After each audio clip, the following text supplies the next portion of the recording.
সম্প্রতি খাদ্য মন্ত্রণালয় চালের দাম এবং চালের সিন্ডিকেট নিয়ন্ত্রণ করার জন্য কিছু নিয়ম করছে, যে যখন কোনো একটা মিল থেকে চাল বের হবে তখন যে বস্তায় করে বের হবে সেই বস্তায় এই যেগুলো তথ্য দেখতে পারতেছেন এগুলো তথ্য অবশ্যই লেখা থাকবে। দেখুন এখানে একটা পয়েন্ট আছে মিল গেট মূল্য, অর্থাৎ ওই মিল থেকে বের হওয়ার সময় চাল কত করে বিক্রি হয়েছে সেই মূল্যটা। এখন ক্রেতারা যেটা বলতেছে, যে খুচরা ক্রেতা আমার আপনার মতো ক্রেতা, যে এখানে মিল গেট মূল্য না রেখে যে তারা সর্বোচ্চ কত দাম পর্যন্ত বিক্রি করতে পারবে, অর্থাৎ এমআরপি যেটা বিভিন্ন প্রোডাক্ট লেখা থাকে সেই মূল্যটা দিচ্ছে না কেন? আসলে দিচ্ছে না কেন দেখেন, মিল গেট থেকে চালটা বের হওয়ার পর কয়েকটা হাত বদল হয়, তারপরে কিন্তু আমরা সাধারণ ভোক্তা যারা তার হাতে আসে। তাহলে দেখেন যতবার হাত বদল হবে প্রত্যেকটা পার্টি তো একটা লাভ করতে যাবে।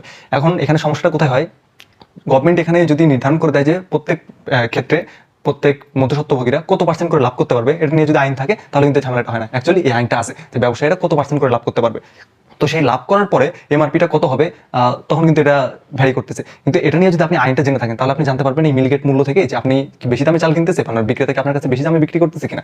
সেই জন্য এই ভিডিওটা দেখতে পারেন, এখানে ব্যবসায়ী কত লাভ করতে পারবে এ নিয়ে বিস্তারিত